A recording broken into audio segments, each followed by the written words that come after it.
Israel south west Asia में मौजूद है। यहाँ पर यहूदी धर्म की आबादी रहती है। इज़राइल का उदय 1947 में हुआ था, लेकिन आधिकारिक रूप से इज़राइल को मान्यता 1948 में मिली थी। यूं तो भारत और इज़राइल की दोस्ती पूरी दुनिया में मशहूर है, लेकिन इसके पीछे का सबसे बड़ा रीजन है हाइफा बैटल का। बात है फर्स्ट वर्ल्ड वॉर में 23 सितंबर 1918 की, जब हाइफा पर ऑटोमन साम्राज्य, जर्मनी, ऑस्ट्रिया और हंगरी की संयुक्त सेनाओं का कब्जा था। यह शहर प्रथम विश्व युद्ध का केंद्र था। रेल नेटवर्क और बंदरगाह की वजह से हाइफा का महत्व और भी ज्यादा बढ़ जाता था। यह मित्र राष्ट्रों के लिए रसद और युद्ध का सामान भेजने का एकमात्र रास्ता था। हाइफा को फतेह किए बिना प्रथम विश्व युद्ध जीतना नामुमकिन था। उस दौरान भारतीय सैनिक ब्रिटिश सेना का हिस्सा हुआ करते थे।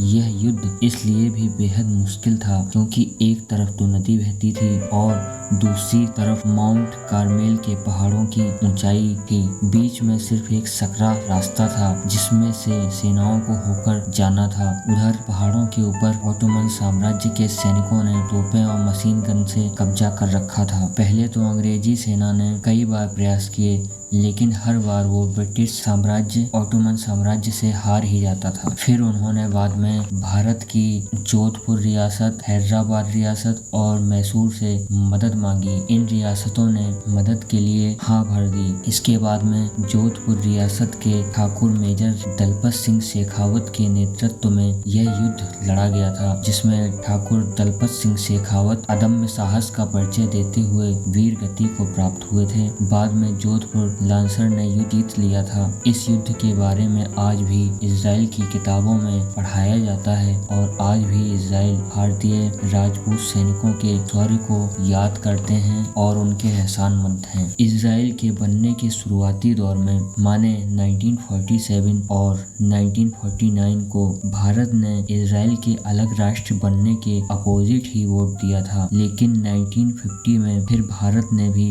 इज़राइल को एक अलग देश के रूप में मान्यता दे दी। लेकिन भारत और इज़राइल के संबंध अभी भी उतने गहरे नहीं थे। फिर साल 1962 में जब चीन ने भारत पर हमला किया, तब तत्कालीन प्रधानमंत्री पंडित जवाहरलाल नेहरू ने लेटर लिखकर इज़राइल के पीएम से हेल्प मांगी। उस समय इज़राइल के पीएम ने तुरंत पत्र का जवाब देते हुए हथियारों से भरा एक जहाज भारत की तरफ रवाना कर दिया था। फिर 1971 में भारत पाकिस्तान का युद्ध हुआ, जिसमें रसिया ने भारत की बहुत मदद की थी, लेकिन उस समय भी इज़राइल पीछे नहीं हटा था। उस समय भारत को हथियारों की बहुत जरूरत थी और इज़राइल ने अपनी खुफिया एजेंसी मोसाद के द्वारा भारत में तुरंत हथियार भेजे। वे हथियार भारतीय सेना और बांग्लादेश को मुक्त करा रही बांग्लादेशी मुक्ति वाहिनी सेना को दिए गए थे। भारत और इज़राइल के व्यापारिक संबंध भी बहुत अच्छे हैं। भारत इज़राइल का तीसरा सबसे बड़ा ट्रेड पार्टनर है। इज़राइल